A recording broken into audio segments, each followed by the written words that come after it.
Coming up tonight, we listen to Dale Brumsfold covering the work of the clairvoyant spiritual scientist Rudolf Steiner, teaching about other beings in our solar system, and in particular, we're going to be talking about beings on the moon, as well as the Archangel Michael and the Sun.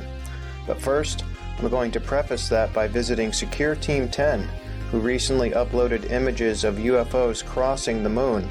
We'll also revisit the Bob Lazar interview, in which he refers to a UFO operating by magic, as well as the Aztec UFO incident, both of which refer to UFO occupants as being very short like children. And the Rudolf Steiner information we're going to get into actually sheds light on a lot of these topics. You should find it very interesting. Additional information will be provided at the bottom of the screen, and applicable links will be in the description.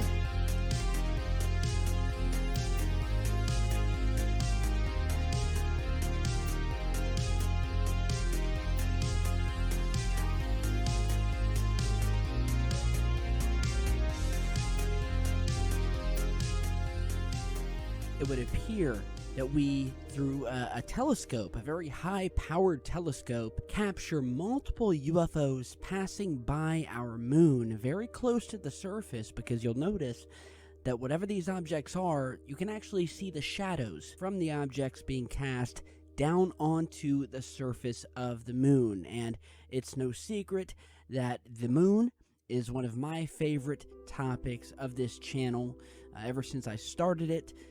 The moon and its very mysteries, the fact that it is shrouded in strange UFO sightings, happenings, what have you.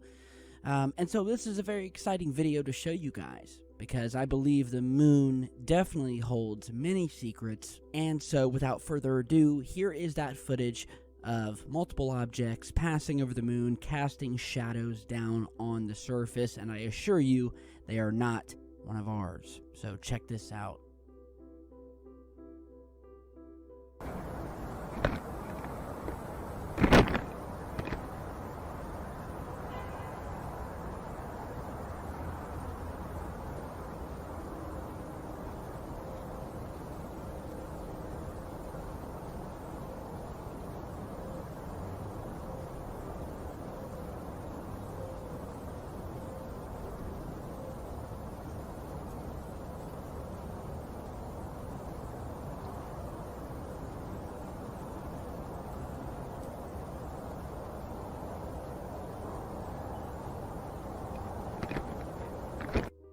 Okay, so once again here, I'm going to play this in slow motion, just so you can see once again the multiple objects, it would appear, passing by the moon and finally disappearing beyond its horizon line into the shadow.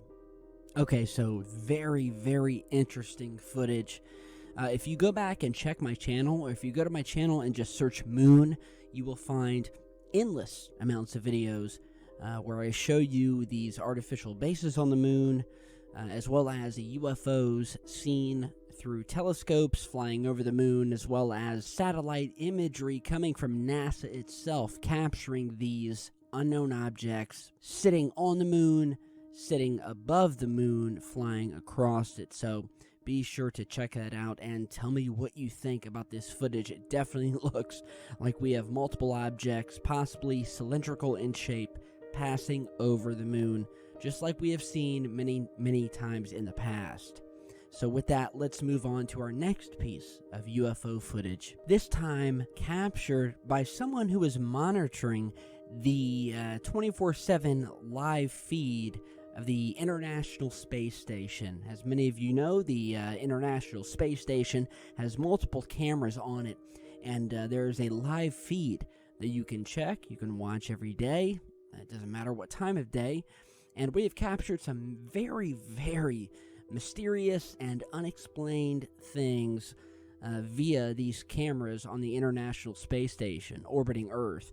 And so here we have a new piece of footage where someone has spotted what looks like an object sitting above Earth, reflecting light from the sun as the International Space Station videos roll. So check this out.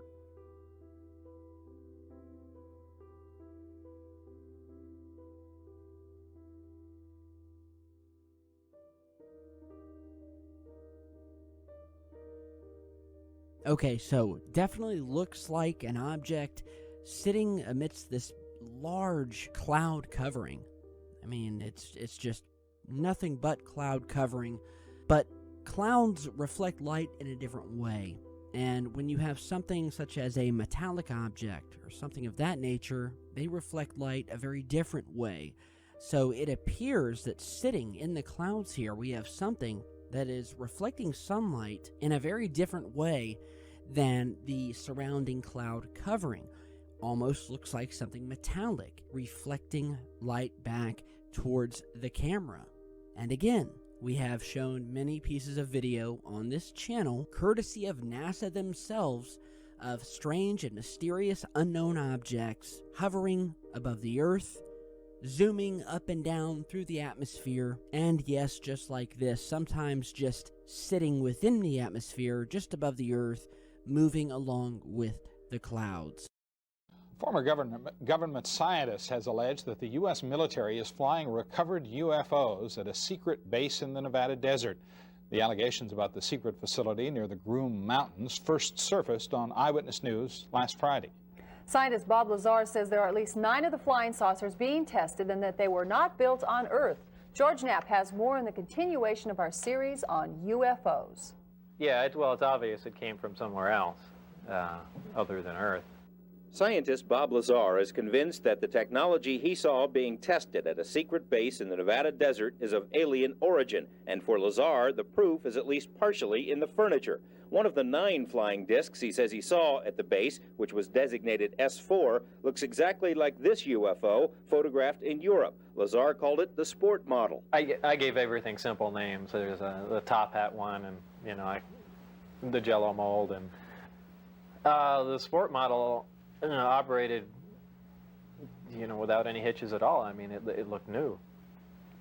If I know what a new flying saucer looks like. One of them looked like it was hit with some sort of projectile. It had a large hole in the bottom and a large hole in the top with the metal bent out, like some sort of, large caliber 4 or 5 inch projectile had gone through it.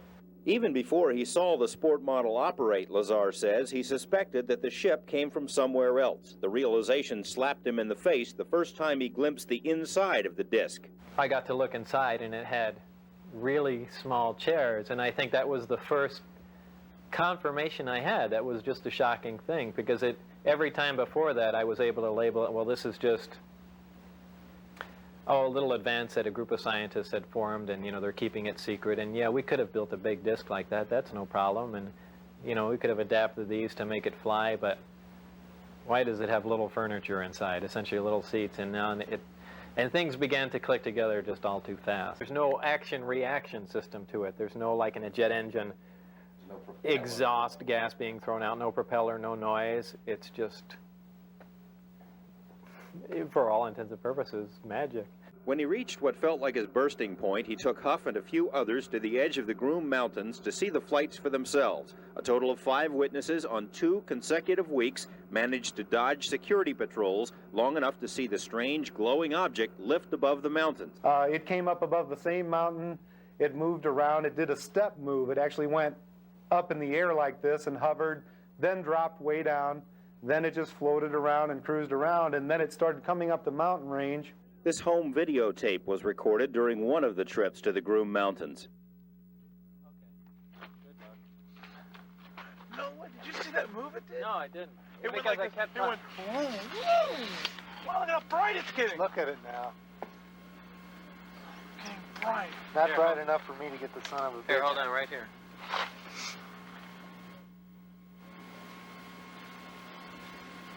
Are you there? No.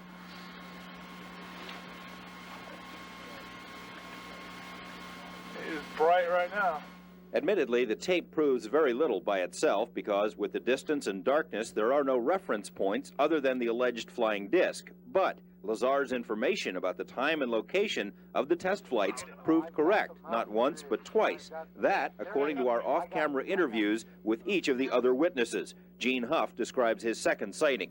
through the telescope, we had seen it was an elliptically shaped light. You know, that's about, because you can only get so close, even with a telescope, to a secure facility.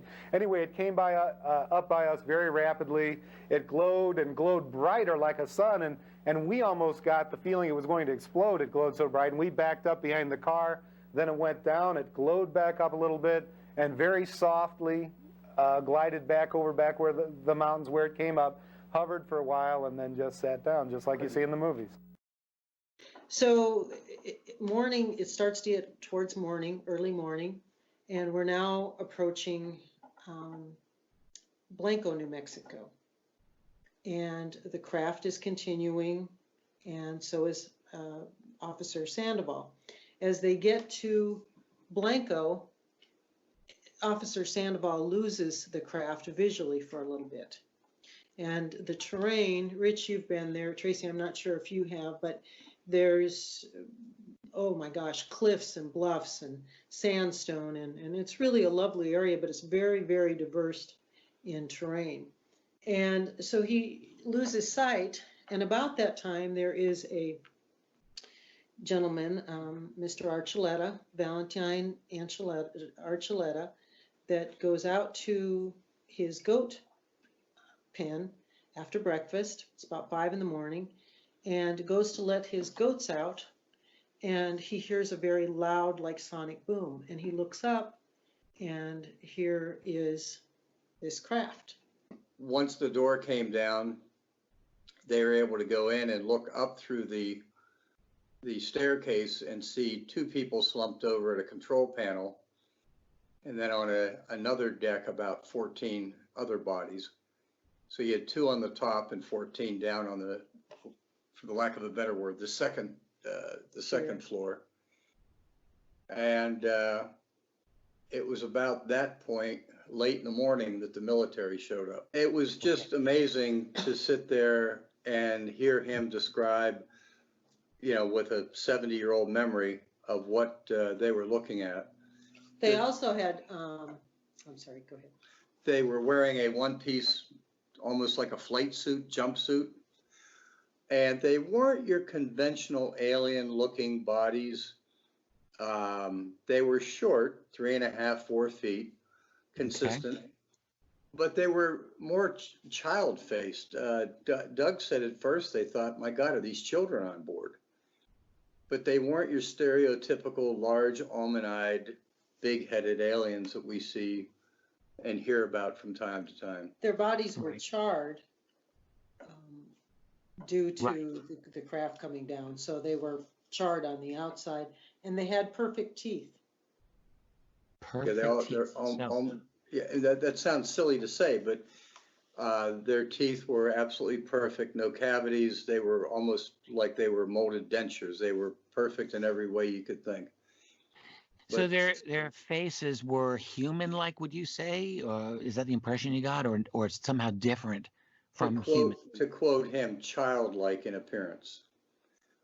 Ken Farley was a little reluctant to get real close to the craft, but he said at a quick glance when he was walking by the craft that they were not your stereotypical alien face that we've come to see through Hollywood. They also, the uniforms did not have any insignia or any rank. In other words, someone as the leader or as holding a higher rank, they were all the same.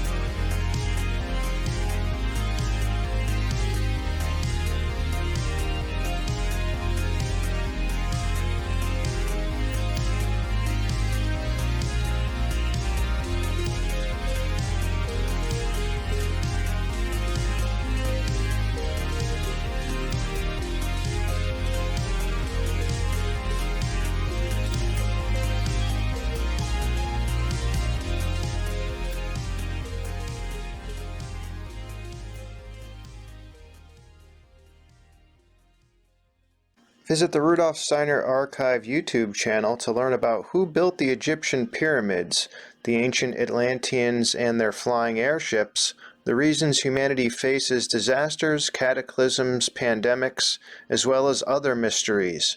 Get the answers to these questions and more for free right here on YouTube.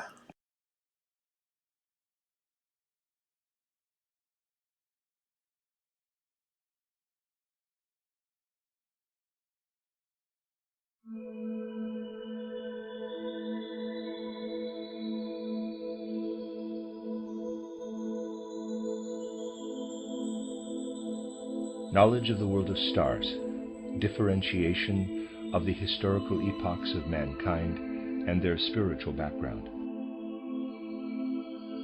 In the last lecture, we saw how man learns to command his different life periods and to review them with spiritual vision. He thus attains to inspiration, through which he can raise his consciousness step by step to full communion with the world of stars.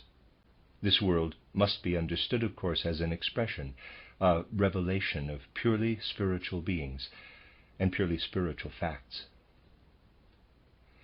In order to open the doors to the spiritual world and to undertake investigations into that world, strenuous efforts must be made to develop the necessary states of consciousness and the necessary psychic condition.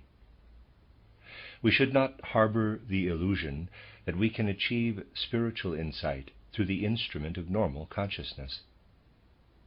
A few specific examples will serve to illustrate my point.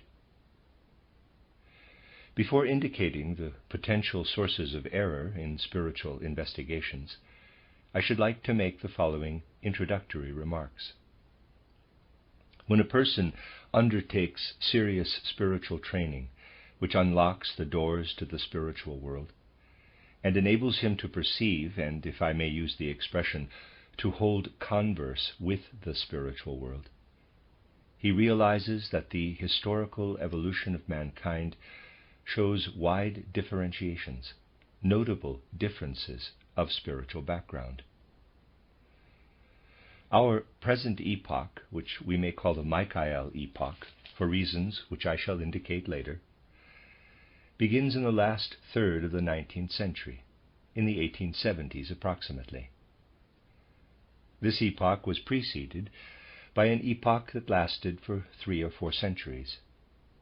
To those with spiritual knowledge, this earlier epoch was totally different in character. This epoch, in its turn, was preceded by another, again of an entirely different nature.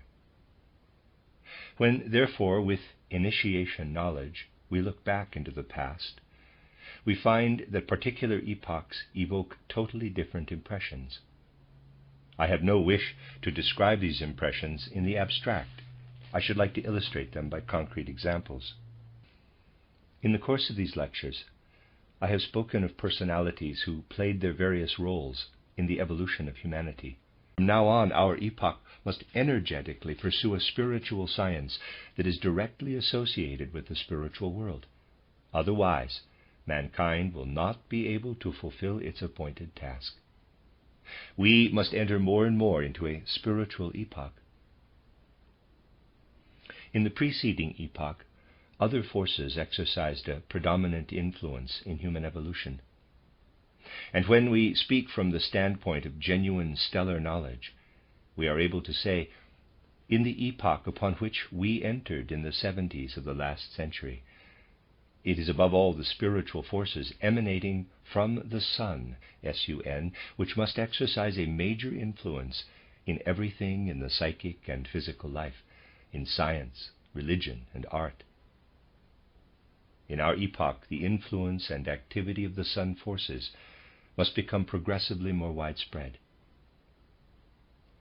For those with real knowledge, the Sun is not the globe of gas described by modern physics, but an aggregate of spiritual beings, and the most important spiritual beings, who radiate the spiritual, as the sunlight radiates physically and etherically, are grouped round a being who, in accordance with ancient Christian pagan or Christian Judaic terminology, may be designated as the Michael being. Michael works from the Sun. The spiritual influences from the Sun can also be called the influences of Michael and his hosts. In the epoch preceding our own, it was not the sun forces, but the moon forces which were driving forces behind man's life, activity, and search for knowledge. The moon forces were the driving forces behind the epoch which ended in the 1870s, after lasting for 3 or 4 centuries. In this epoch, the leading beings who influenced the evolution of Earth and man were grouped around a being called Gabriel, to adopt the ancient terminology. We could equally well choose another name. The terminology is of minor importance, but it would be best to keep to the name Gabriel in accordance with the Christian Judaic tradition. Thus, in the way I have indicated, we are made aware of the spiritual activity in man that is derived from the world of stars. If through initiation knowledge we ascertain what works in man from birth to the change of teeth, we gain insight into the activities of the moon in the cosmos. In other words, through the inspired retrospective survey of the first years of childhood, we acquire knowledge of the Gabriel epoch, when the moon influences are particularly active. On the other hand, in order to perceive the peculiar characteristics of an epoch such as our own, we must be more mature, have reached the 40s, and be able to look back upon the formative forces within us between our 20th and 40th years, or more precisely, between the ages of 21 and 42. Consequently, in the epoch preceding our own, it was the very young children who played a decisive role in the cosmic direction of the world. The forces of the Gabriel epoch were already foreshadowed in the impulses operative in early childhood. In our epoch, it is the men in their 20s or 30s who are destined to receive the impulses from the sun forces. It is the adults who have a vitally important part to play in the cosmic guidance of the whole world. These facts are the practical consequences of direct spiritual perception, which I described to you the day before yesterday. They are not empty theories, but fruits of actual perception. You will realize, therefore, that for an understanding of the Gabriel epoch, which preceded the present Michael age, there was no particular need to encounter personally the discarnate souls of that epoch. One felt like a little child face to face with a grown-up, because no one had to confront these souls with the inspired perception of the earliest years of childhood. 1879 to 1510, Gabriel, moon. 1510 to 1190, Samael, Mars. 1190 to 850, Raphael, Mercury. 850 to 500, Zachariel, Jupiter. 500 to 150, Anael, Venus. 150 to 200, Oriphiel, Saturn. End of footnote. They make an immediate human impression upon us. Raphael himself, who was never incarnated in a physical body, remains more in the background, and other spiritual beings who permanently inhabit the spiritual world are less sharply defined in this epoch. It is the human beings, the deceased in particular, who stand out in bold relief. In the following Gabriel epoch, we have the impression that even figures such as Goethe, Spencer, Lord Byron, and Voltaire are leading a shadowy existence in the spiritual world. Through spiritual perception, on the other hand, we become aware of beings of signal grandeur who leave an impression of the superhuman rather than the human. They exist today, and the moon sphere is their permanent abode, as the earth is ours between birth and death. These impressive figures attract our attention, whilst the human souls recede more into the background. We learn from these figures that they were once united to the earth as we human beings are today. Whilst human beings live in their physical bodies, these moon beings formerly lived on earth in subtle, ethereal bodies, and we realize that we are in the presence of beings who in primordial times were associated with humanity and were the spiritual teachers of mankind on earth. When their tasks on earth were fulfilled, they withdrew to the moon sphere and are no longer associated with the earth today. You know from my book titled Occult Science, Reader's Aside, also known as an outline of esoteric science, end of Reader's Aside, that the moon was once a cosmic body united with the earth and later split off from the earth. These beings accompanied the moon after its separation and later became inhabitants of the moon sphere. At the stage of knowledge, therefore, which enables us to be in touch with the dead immediately after their deaths, we enter a world where, because we still retain the earlier knowledge of normal consciousness, we are surrounded by the men whom we recognize today in normal waking consciousness to have been physical men on earth. Then, when we enter into this other consciousness, we learn to realize more and more that we are in the presence of spiritual beings who belong to the moon sphere, even as we belong to the earth. They are omnipresent and take an interest in human affairs, but not from the physical point of view of men today. Among these beings who were once the great teachers of mankind and who no longer dwell on earth, but if we may use the expression, are inhabitants of the moon sphere, are to be found beings of surpassing grandeur and of the highest spiritual development, filled with inner spiritual majesty. Very much can be learned from them concerning the mysteries of the cosmos. Their knowledge far transcends the knowledge within reach of ordinary consciousness, but they cannot express this knowledge in abstract thoughts. When we draw near to them, we are met with the full tide of song. They express everything through poetry and artistic images. In their way, they delight and enchant us with sublime harmonies unknown to Homer and the ancient Indian epics. But deep wisdom lies in all that these beings conjure up before us. There are, however, less perfect beings amongst them. Just as on earth there are pleasant or unpleasant characters, so amongst these other beings can be found those who have not attained to the majesty and perfection of their companions.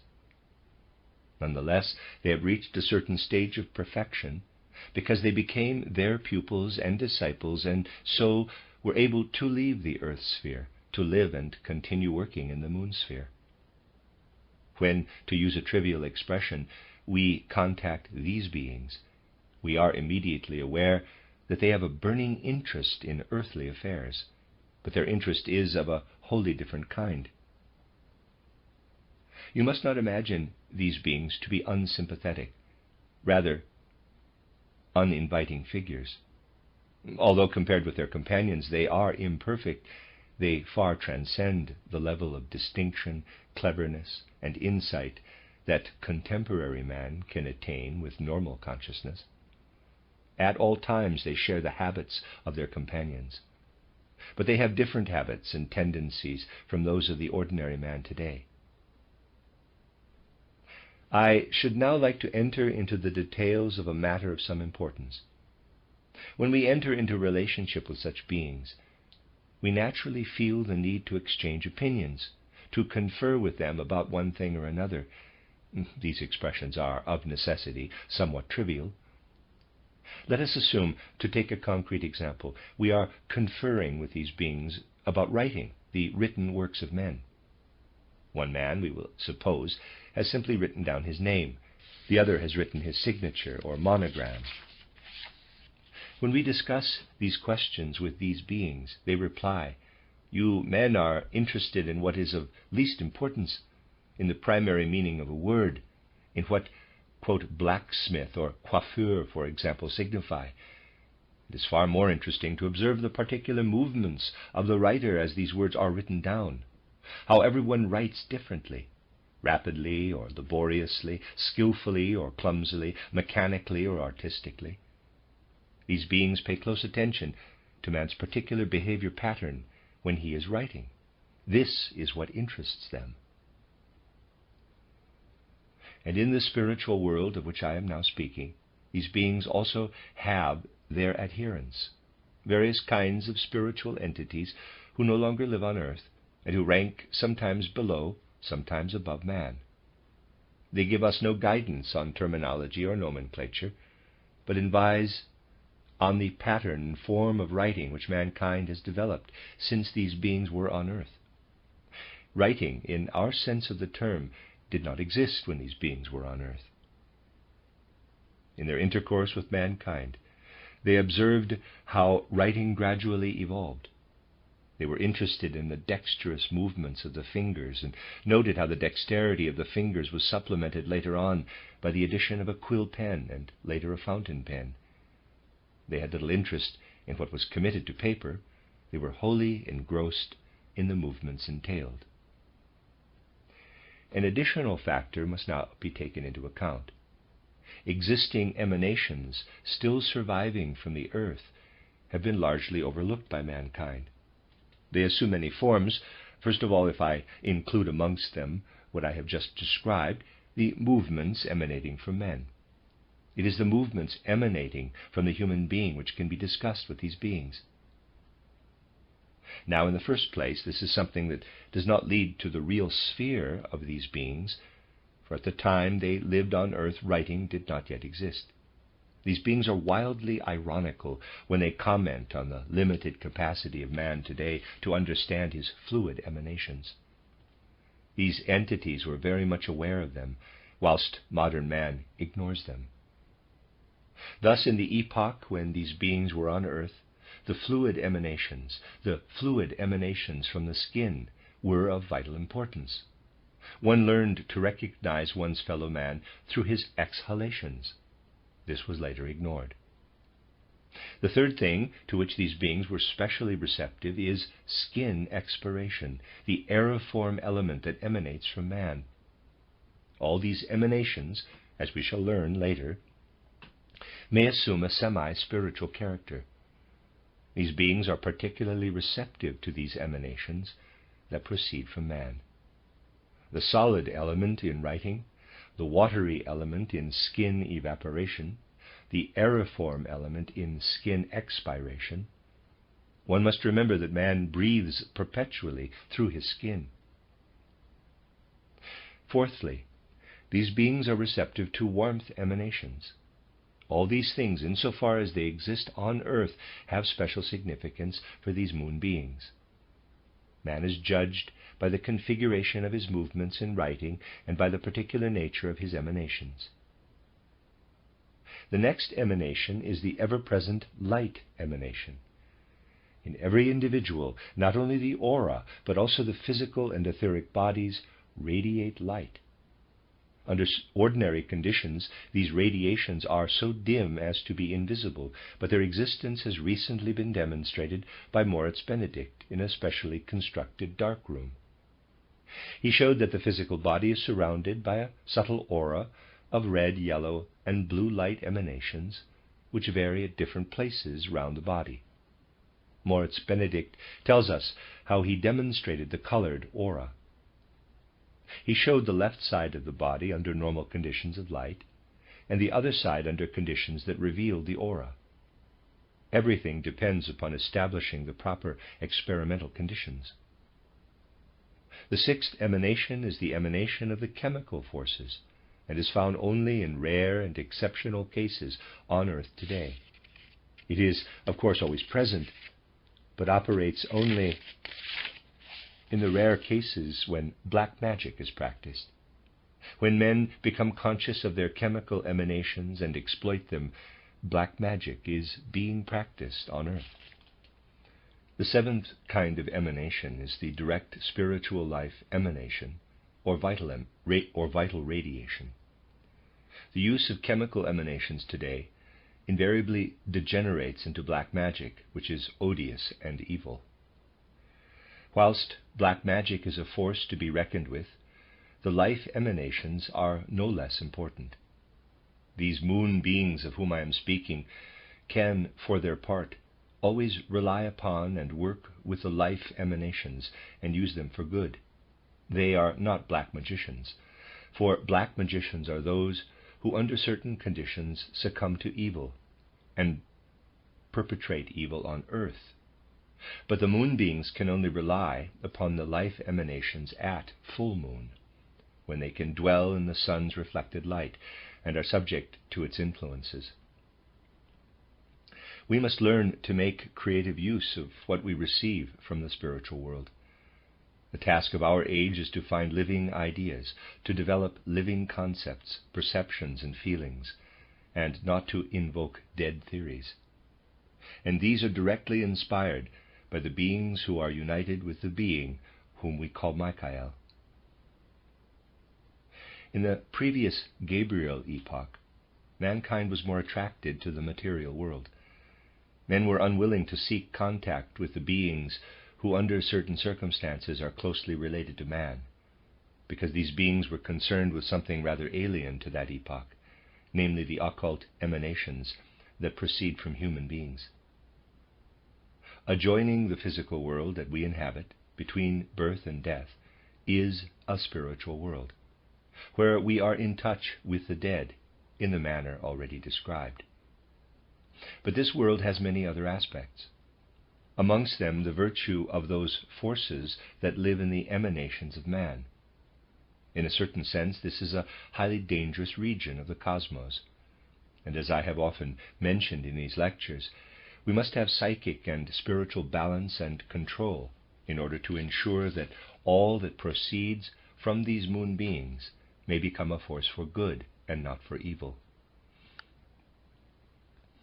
Indeed, all the forces and impulses of the present epoch must hasten to turn to account the life emanations on earth. But it is so fatally easy to fall victim to that which lies between this life emanation and all the other emanations we should be only too happy to possess, to fall victim to black magic. Men would so much like to make visible what is expressed in movements, I shall speak of this later, what is present in the fluid emanation, in the light emanation. All this is related to a certain extent to the forces for good, and can only make for goodness, because the Michael age is dawning amongst men. Between all this lies black magic that must be resisted if we are to pursue the right methods of spiritual investigation. Number 1, movements emanating from men. Number 2, skin emanations of the fluid element. Number 3, skin emanations of the air element. Number 4, warmth emanation. Number 5, light emanation. Number 6, emanation of chemical forces, black magic. Number 7, life emanation. Now, when this intercourse takes place in the spiritual world, between human beings on earth and the moon beings, and it is continually taking place in the realm of the subconscious, then the interest which certain moon beings develop in the movements of writing and drawing, and which is revealed clairvoyantly, may also find an echo in certain elementary beings of the spiritual world.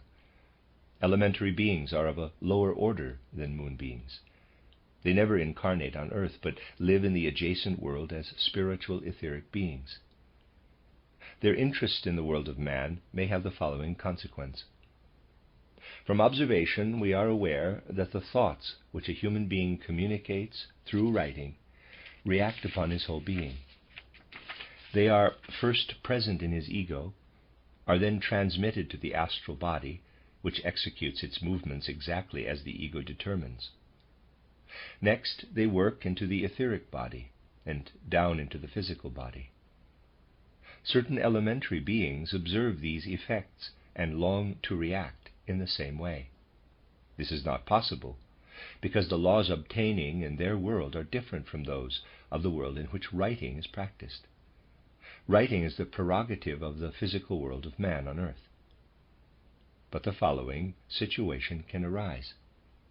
Certain types of people, when they write or think or even feel, are firmly anchored in their etheric body. The whole etheric body is involved in the process, which then impresses itself strongly in the physical body. In the case of these types of people, the ego is suppressed, and their astral, etheric, and physical bodies produce a facsimile of writing and drawing. These types are mediums. Because their ego is suppressed, such mediums take up into themselves these malleable, elementary beings of the spiritual world, who have learned the movements of writing from the moon beings. Then these mediums proceed to execute the movements of writing, not in full ego consciousness, but under the influence of the elementary beings that control them. Mediumistic writing and drawing and the usual mediumistic phenomena are brought about through the emanations of the medium in a state of diminished consciousness. These emanations are utilized by the control. The second kind of emanation can be used by certain beings who, under the influence of the moon beings, readily assimilate the artistic talents of man.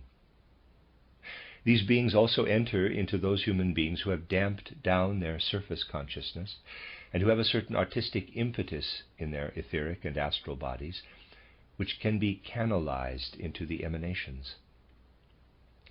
Readers aside, canalized is spelled C-A-N-A-L-I-Z-E-D, canalized, like canalized, okay, and a reader's aside. Under certain conditions, it is highly interesting to observe how this type of human being can become possessed by elementary spiritual beings, and how these emanations are invaded by seemingly phantom forms that are in part a composite of man's perception of his life experiences, which has slipped down into his etheric and astral bodies, and which appears in the emanations, and in part communications from the world inhabited solely by the elementary beings who have entered into him. Now, similar results were obtained from the experiments of Schrenck-Notzing. The subjects of his experiments were certain mediumistic types, negative psychics, who in a state of diminished consciousness, when the ego had been suppressed, were ideal material for elementary beings by virtue of their fluid skin emanations. There is an interesting book on the subject of Schrenck-Notzing. Some condemned it as fraudulent, others gave it high praise. It is not surprising that the latter regarded his findings as extraordinary, for it is extraordinary that when experiments are made with a medium, ectoplasm issues from a certain part of the body, a form that embodies a spiritual element not to be found on earth.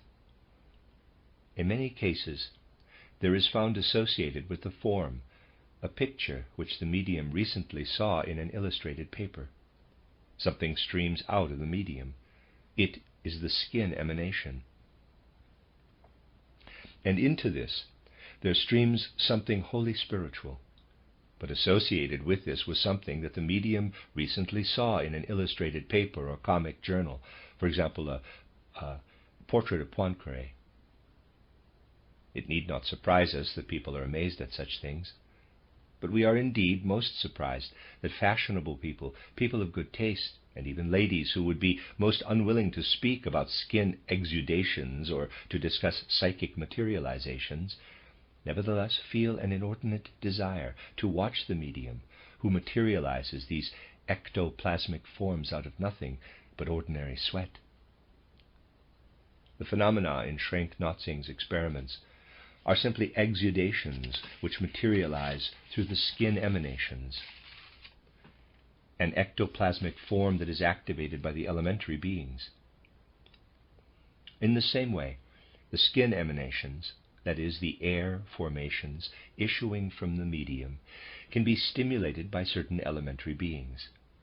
But these skin emanations are so closely associated with a particular human form, and man impresses his own human form so strongly upon them, that for the most part these beings cannot do much more than create a phantom of the man himself. We then witness those phenomena where the phantom issues from the medium. It is not so easy to produce warmth and light emanations from the human being, so that the medium manifests something that is the visible phantom, that can be acted upon by these elementary beings under the influence of moon beings. certain preliminary steps must first be undertaken. As I have already indicated, natural science has recently developed a technique which can demonstrate in a dark room certain light radiations and warmth emanations. In this respect, the experiments of Moritz Benedict are most illuminating. But it has always been the case, and it is still true today, that only those can utilize effectively warmth and light emanations who undertake the preliminary steps, which not only involve manipulating the physical world through black magic, but also include the production of hallucinogenic effects by means of special incense burning and aromas, and the preparation of specific concoctions and so forth. This is the origin of all those magical practices which are fully described in the old books of magic.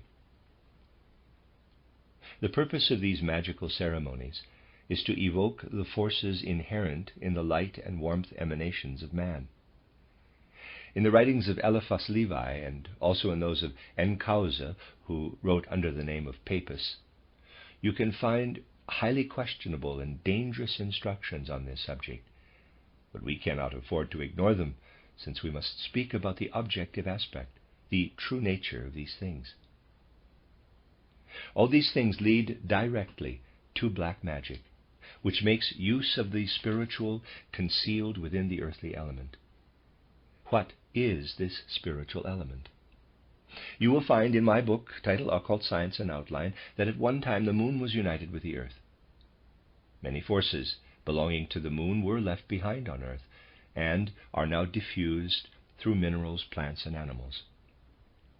And these moon forces are still to be found there. When, therefore, we as terrestrial beings make use of moon forces, which do not normally belong to minerals, plants, animals, and man, we trespass into the realm where we meet with elementary beings who have learned much from the moon beings, but in a way that is foreign to our world. The black magician, therefore, employs moon forces that still exist on earth. But because he works in this way, he contacts elementary beings who, as it were, watch, as one watches a game of halma or chess, the right and proper relationships between human beings and moon beings, and so learn to draw very near to the physical world, to peer into the physical world, or even to set foot in it.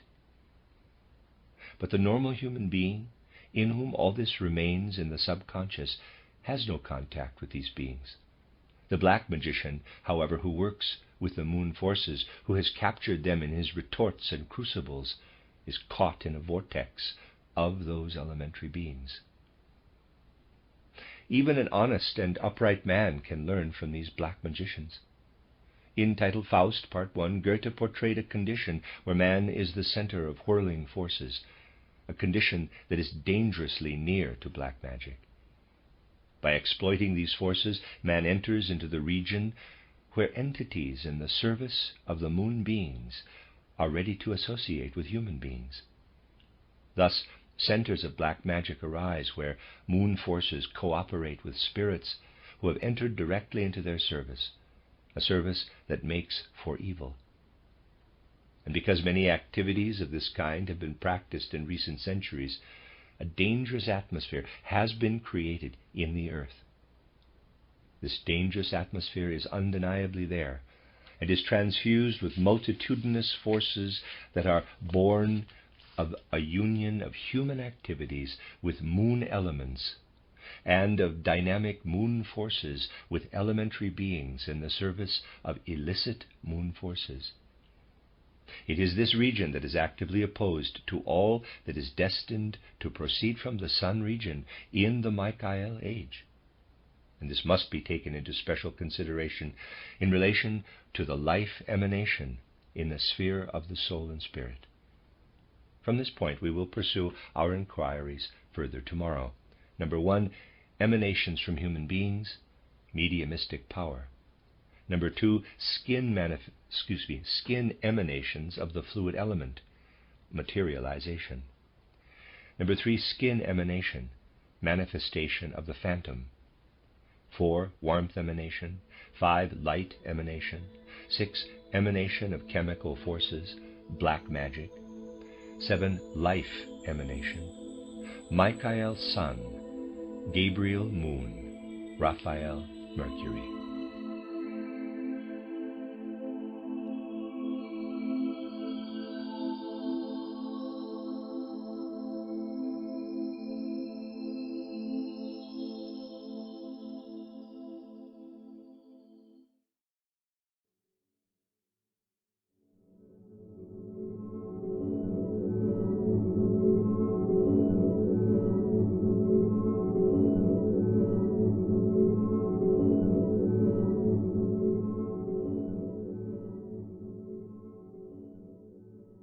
And here's some news stories. NASA unveils plan for Artemis base camp on the moon by 2024. NASA is forging ahead with its Artemis program to land humans on the moon by 2024, but the agency has also just offered its first plan for what a U.S. lunar presence may look like after that milestone. The new plan comes from a 13-page report submitted on April 2nd to the National Space Council, an advisory group to President Donald Trump chaired by Vice President Mike Pence. Much of the report, titled, quote, NASA's Plan for Sustained Lunar Exploration and Development, unquote, summarizes the vision NASA has laid out for justifying and accomplishing the 2024 moon landing. But the report also looks farther out to focus on what a long-term presence on the moon and in lunar orbit would permit the U.S. to accomplish. After 20 years of continuously living in low Earth orbit, we're now ready for the next great challenge of space exploration, the development of a sustained presence on and around the moon. NASA Administrator Jim Bridenstine said in a statement released with the report. He added, "For years to come, Artemis will serve as our North Star as we continue to work toward even greater exploration of the moon, where we will demonstrate key elements needed for the first human mission to Mars." The star of the report is what NASA has dubbed Artemis Base Camp, meant to be a long-term foothold for lunar exploration, perhaps in Shackleton Crater at the moon's south pole. According to the document, Artemis Base Camp itself would be a lunar foundation surface habitat that could host 4 astronauts at the South Pole for visits of perhaps a week. In the long term, the facility would also require infrastructure for power, waste disposal, and communications, as well as radiation shielding and a landing pad. The base could also be a site for testing new technologies for dealing with lunar dust and the long, cold lunar nights, turning local materials into resources like water and developing new power and construction technologies. Artemis Base Camp would be accompanied and supported by 2 mobility systems, a lunar terrain vehicle to facilitate astronaut movement across the surface, and a habitable mobility platform that could support trips away from base for up to 45 days. NASA is currently envisioning Mars surface missions as lasting just 30 to 45 days to reduce risks, according to the same document. Mobility is a major part of the Artemis Base Camp, the report reads. Robust mobility systems will be needed to explore and develop the moon. The same is true for Mars, making the habitable mobility platform a particularly important element, as we will need a similar type of vehicle to explore the red planet. The report also outlines a plan to use the moon orbiting way station, dubbed the Gateway, as a site for Mars analog missions. These practice missions could play out as a team of 4 astronauts living on the Gateway for several months to mimic the duration of a journey to Mars. These missions will be by far the longest duration human deep space missions in history, the report states. They will be the first operational tests of the readiness of our long-duration deep space systems and of the split crew operations that are vital to our approach for the first human Mars mission. But the long-term vision for Artemis includes plenty of moon-specific science, as well as preparing for Mars exploration. In time, Artemis Base Camp might also include a hopper that could deliver science and technology payloads all over the moon and which could be operated by crew at Artemis Base Camp and refueled using locally sourced propellant. The report reads, a lunar far-side radio telescope could also be remotely emplaced and operated from Artemis Base Camp, a sort of backyard radio telescope at our first encampment on the moon. I think it's almost comical that they are planning already to go to Mars when they haven't even gone back to the moon yet. And NASA astronaut Chris Cassidy on August 19, 2013, captured a video of a UFO near the space station, and several of the Apollo missions had astronauts that reported being followed by UFOs and monitored and tracked by UFOs. So unless things have changed, I don't think we're going to be having this base Artemis set up on the moon, or that we're going to be going back there by 2024. First of all, disclosure would have to take place, so a lot would have to happen by then. Humanity kind of would have to grow up pretty quickly before they'll be accepted on the moon. Researchers believe they have spotted an alien base on the moon, which they claim is hard evidence of extraterrestrials residing on the lunar surface. Earth's moon might look dull and lifeless to the naked eye, but some people remain adamant aliens reside there. This is the latest NASA image that supposedly shows a base on the surface of the moon. Many people are adamant extraterrestrials are developing mysterious technology on the moon. Some now believe they have hit the jackpot with this latest NASA photo, supposedly showing a series of bases on the lunar orb. Inside the Tycho crater, one of the moon's biggest craters found in the southern hemisphere, researchers believe they have spotted a strange structure. Researchers looking through NASA images found what they believe to be a building and a small city. By analyzing the images, UFO enthusiasts believe the structure is about a half-mile long. There are two other objects that we're showing pictures of. Scott C. Waring says he discovered one is a fungus, so that would be evidence of like a living material, and the other a spaceship. According to Mr. Waring, this is evidence of aliens on the lunar surface. I don't know how far I'd go to say that the fungus is evidence of aliens, but certainly the UFO would be. He wrote on his blog, quote, "The black structure above is about half-mile long, but looks to be almost new. It is made of a black material to keep it hidden and make it bend into the shadows.